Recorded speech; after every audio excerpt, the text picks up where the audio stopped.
Hello दोस्तों, आपका मेरे YouTube channel time of study में स्वागत है। दोस्तों, आज की वीडियो में हम लोग कक्षा 10वीं का मैथ्स का चैप्टर 2 बहुपद करने जा रहे हैं। इसमें आज हम एक्सरसाइज 2.1 भी करेंगे, लेकिन उससे पहले हम लोग इस चैप्टर की कुछ बेसिक्स बातों के बारे में जानेंगे। यदि आप लोगों ने चैप्टर 1 नहीं किया है तो उनकी मैं वीडियो बना चुका हूँ, जिसकी प्लेलिस्ट के लिंक मैं आपको डिस्क्रिप्शन में दे दूँगा। आप वहाँ जाकर चैप्टर 1 की सभी वीडियो को देख सकते हैं। वीडियो को ज़्यादा लंबा नहीं करते हुए आज का अपना टॉपिक शुरू करते हैं। हम लोग बहुपद के बारे में पढ़ेंगे। उससे पहले बहुपद होता क्या है? बहुपद यानी जिसमें अनेक पद हो। जैसे हम कोई समीकरण ले लेते हैं, x square plus 3x plus 5 equal to 0। हमने ये समीकरण ले ली, इसमें कितने पद हो गए? एक समीकरण में 1 2 3 4, मतलब 3-4 पद हो गए, तो इसको हम बोलेंगे बहुपद समीकरण। लेकिन क्या हम जानते हैं कि ये x क्या है, ये 3 क्या है? हमें ये नहीं पता होता कि हम यहाँ पर x से क्यों यूज़ कर रहे हैं, हम यहाँ पर y क्यों नहीं यूज़ कर रहे, या हम यहाँ पर संख्या क्यों नहीं यूज़ कर रहे। तो मैं आप लोगों को बता देता हूँ कि जो हमारी बहुपद समीकरण होती है उनमें क्या होता है, उनमें चर और अचर, ये दो प्रकार से होते हैं। चर होते हैं और अचर होते हैं। इनका प्रयोग करके जो समीकरण बनती है वो बहुपद की समीकरण बोलते हैं। कैसे? हमारे चर क्या होते हैं? इंग्लिश अल्फ़ाबेट ले लीजिए, इंग्लिश अल्फ़ाबेट्स मान लीजिए, जैसे x y z a as it is, ऐसे होते हैं। जब हम समीकरण में x y z या a कुछ भी हम इंग्लिश अल्फ़ाबेट ले रहे हैं तो वो हमारे क्या कहलाते हैं? चर। और अचर कौन से होते हैं? यानी हमारे नंबर्स, यानी हमारी संख्याएं, या उनको नंबर्स बोल सकते हैं। जैसे हम 1 2 3 4 एज इट इज़ हम इसको लिखते हैं, तो ये हमारे क्या होते हैं? अचर। इनसे जो मिलकर हमारी समीकरण बनती है वो क्या कहलाती है? बहुपद समीकरण। तो चलिए इसके बारे में और जानते हैं।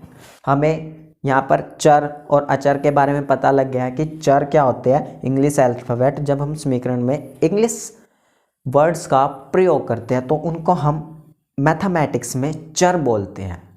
ठीक है, क्या बोलते हैं? चर। और जो हम संख्याओं का प्रयोग करते हैं उनको हम अचर बोलते हैं। अभी देखिए, मान लीजिए x की 3 plus 2x square plus 5 equal to 0। ये एक समीकरण हो गया हमारे पास। जब भी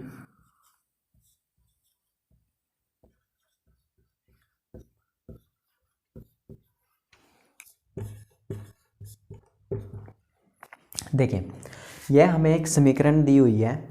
इसमें हम क्या देखते हैं कि जब भी चर x के बहुपद में px की उच्चतम घात यानी पावर, जो ऊपर दिए होते हैं n स्क्वायर क्यूब, बहुपद की घात कहलाती है।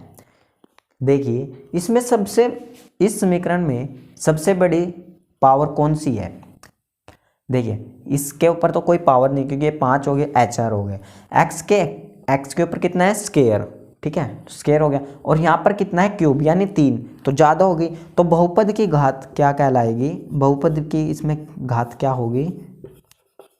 बहुपद की घात बराबर 3। इसको हम बहुपद की घात बोलेंगे, क्योंकि px की जो उच्चतम घात आ रही है, पावर आ रही है, वो 3 आ रही है, इसीलिए हम इसको बहुपद की घात बोलेंगे। ठीक है, अभी जो बहुपद जो हमारे जो होते हैं वो घात के अनुसार उसके 3 प्रकार होते हैं। देखिए, उसके हम प्रकार के बारे में करते हैं। अभी हम इसमें बहुपद के भेद यानी प्रकार या उसकी घात के प्रकार के बारे में करेंगे। तो यहाँ पे करते हैं।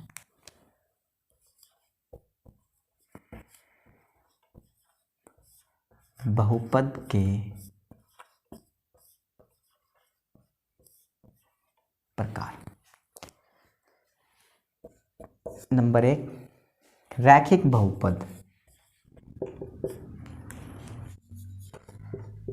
घात 1 के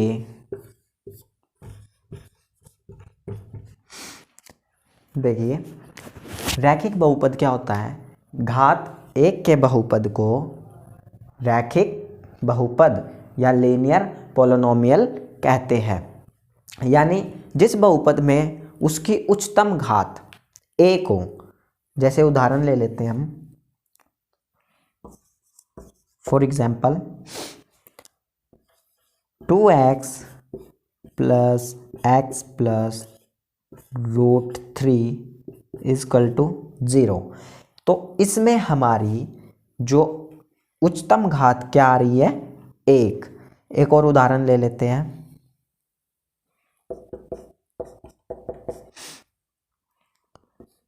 √5x plus √3x plus 3 equal to 0। तो इस तरीके से हम जो उदाहरण ले रहे हैं उनमें हमारी उच्चतम घात कितनी आ रही है, 1। तो एक घात वाले बहुपद को हम क्या बोलेंगे, रैखिक बहुपद या लीनियर पोलिनोमियल। ठीक है।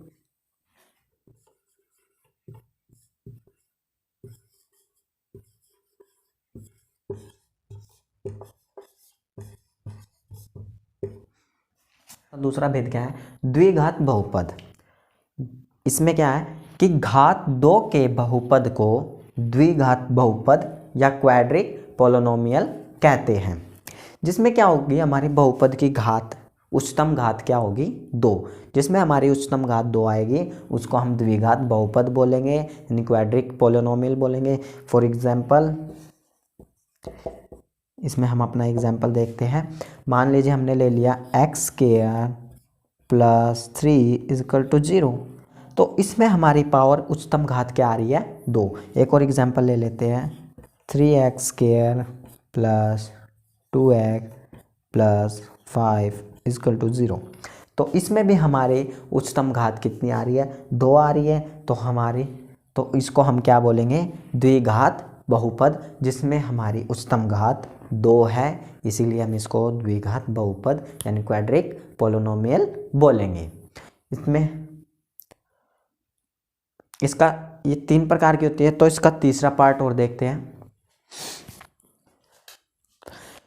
इसका तीसरा भेद क्या है, त्रिघात बहुपद। यानी घात 3 के बहुपद को त्रिघात बहुपद कहते हैं। यानी इसको जिस बहुपद में हमारी उच्चतम पावर यानी उच्चतम घात 3 आती है उसको हम त्रिघात बहुपद या क्यूबिक पोलिनोमियल बोलेंगे।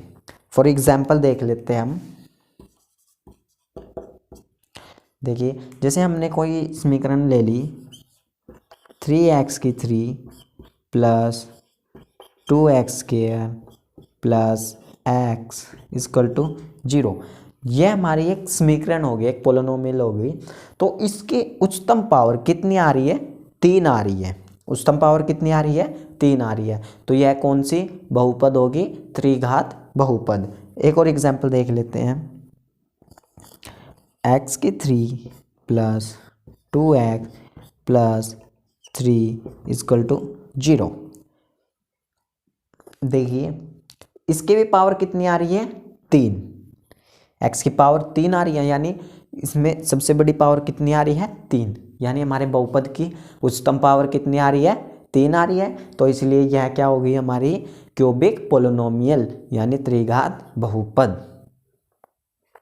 तो इस चैप्टर की जो बेसिक्स बातें थी वो ये थी कि बहुपद क्या होता है, हमारे चर अचर किनको हम बोलते हैं, और घात के आधार पर ये कितने प्रकार की होती है। बहुपद हमारे जो है घात के आधार पर कितने प्रकार के होते हैं वो मैंने इसमें बता चुका हूँ। अभी हम लोग अपने एक्सरसाइज 2.1 करेंगे। अभी हम लोग इसी वीडियो में अपने एक्सरसाइज 2.1 करेंगे। 2.1 शुरू करने से मैं पहले एक चीज़ बता रहा हूँ। इसमें हम क्या करेंगे, फॉर एग्जांपल इसमें हमें एक तरह से है ना ऐसे करके ग्राफ दिया हुआ है। इसमें जो हमारा पहला क्वेश्चन है, इसमें एक ही क्वेश्चन है, उसके 5-6 पार्ट है। उसमें हमने सिर्फ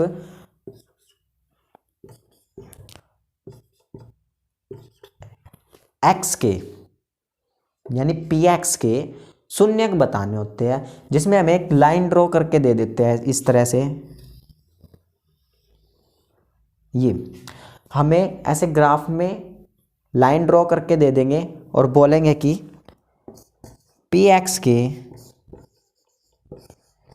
शून्यक ज्ञात करो।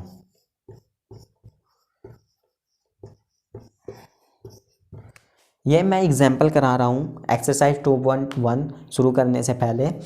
इसमें हमें पी एक्स के शून्यक निकालने के लिए बोल देंगे, यानी हमें इस तरह से एक ग्राफ दे देंगे ड्रॉ करके, और इसमें हमें एक्स के शून्यक बताने कितने होंगे। जैसे ये लाइन हमें दी हुई है, जितनी बार भी ये लाइन इस एक्स एक्सिस की लाइन को काटेगी, एक्स एक्सिस की लाइन को काट रही है जितनी बार, हमारे एक्स पी एक्स के शून्यक उतने ही होंगे। तो देखते हैं इसको कितनी बार काट रही है, 1 2 3 4। इसको कितनी बार काट रही है, 4 बार। तो हमारे शून्यक कितने हुए, 4। तो इस तरह से हमारा इसमें इस तरह से हमने एक्सरसाइज 2.1 का क्वेश्चन करना है। तो देखिए उसको हम शुरू करते हैं। तो एक्सरसाइज 2.1 का पहला क्वेश्चन क्या है कि किसी बहुपद px के लिए y = px के ग्राफ नीचे दिए गए हैं। प्रत्येक स्थिति में px के शून्यक ज्ञात कीजिए। हमें यहाँ नीचे ग्राफ दिए जाएंगे। मैं यहाँ पे ग्राफ बना लेता हूँ। इस क्वेश्चन में 6 ग्राफ दिए हुए हैं, हम 3-3 करके उनको करेंगे। पहले ग्राफ में देखते हैं, जो हमें पहला ग्राफ दिया गया है वो कुछ इस तरीके से है। इसमें हमने px के शून्यक बताने हैं, यानी हमने पिछला एग्जाम्पल किया था अभी, उसमें क्या था, मैंने बताया था कि जब हमारी ये लाइन x एक्सिस को टच करेगी यानी काटेगी, तो हमारे शून्यकों की संख्या कितनी उतनी ही होगी। तो यहाँ पर जो ये लाइन है हमारे x एक्सिस को तो काट ही नहीं रही है, तो यहाँ पर क्या होगा, हमारे शून्यकों की संख्या, तो यहाँ पर हमारे शून्यकों की संख्या कितनी होगी, 0।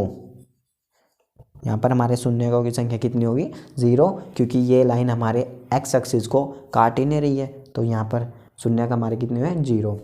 दूसरे क्वेश्चन में देखिए, दूसरे ग्राफ में देखते हैं, यहाँ पर जो ये लाइन है हमारे x एक्सिस को कितनी बार काट रही है, यहाँ पर ये कितनी बार काट रही है, सिर्फ 1 बार। तो हमारे शून्यकों की संख्या कितनी होगी, 1। तो ये हमारा आंसर आ गया। तीसरे ग्राफ में देखते हैं, ये लाइन जो ये हमने बोला था कि x एक्सिस को जितनी बार काटेंगे हमारे शून्यकों की संख्या कितनी उतनी ही होगी। तो इसको देखते हैं कितनी बार काट रही है, यहाँ पे 1, फिर ऐसे आकर 2 और फिर ऐसे 3। तो हमारे शून्यकों की संख्या कितनी होगी यहाँ पे, तो यहाँ पर हमारे शून्यकों की संख्या कितनी आ रही है, 1 2 और ये 3 बार काट रहा है। तो कितनी आ रही है हमारी यहाँ पे शून्यकों की संख्या, 3। तो ये हमारा आंसर हो गया। तो चलिए इसका चौथा ग्राफ देखते हैं। इसका चौथा ग्राफ देखते हैं। इसमें क्या है कि जो हमारी ये लाइन है x एक्सिस को कितनी बार काट रही है, 1 और यहाँ पे 2। तो हमारे यहाँ पर शून्यकों की संख्या कितनी होगी, शून्यकों की संख्या यहाँ पर कितनी होगी हमारे, 2। तो हमारा आंसर कितना आएगा, 2, क्योंकि ये इसको कितनी बार काट रही है, 2 बार काट रही है। तो हमारे शून्यकों की संख्या कितनी आएगी, 2। पांचवा ग्राफ देखते हैं। इस ग्राफ में ये लाइन x एक्सिस को कितनी बार काट रही है, यहाँ से स्टार्ट करते हैं, 1, फिर ऐसे आके 2, ये तो y एक्सिस हो गया, फिर यहाँ पर 3 और यहाँ पर 4। तो ये इसको कितनी बार काट रही है, 4 बार। तो हमारे शून्यकों की संख्या कितनी होगी, हमारे शून्यकों की संख्या कितनी होगी, 4। इसका लास्ट जो ग्राफ है उसको देखते हैं।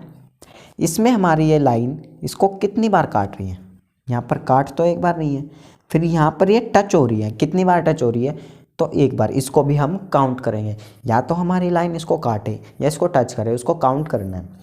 फिर ऐसे चलकर फिर एक बार यहाँ पे टच हो रही है, तो कितनी बार टच हो रही है, 1 2 3, तो इसके शून्यकों की संख्या कितनी आएगी, तो इसमें शून्यकों की संख्या कितनी आ रही है, 3। ये हमारा आंसर हो गया। तो यहाँ पर कितनी बार आ रही है, 3 बार, यहाँ पे 2 बार और यहाँ पर 4 बार, ये हमारे आंसर आ रहे हैं। तो यहाँ पर जो है हमारी एक्सरसाइज 2.1 कंप्लीट हो चुकी है। इसी के साथ यदि आप लोगों को यह वीडियो अच्छी लगी है तो वीडियो को लाइक करें, शेयर करें, कमेंट करें और मेरे चैनल को सब्सक्राइब ज़रूर कर लेना। बेल आइकन को ज़रूर दबा लेना ताकि मेरी नेक्स्ट वीडियो आपके पास जल्द से जल्द पहुंच जाए।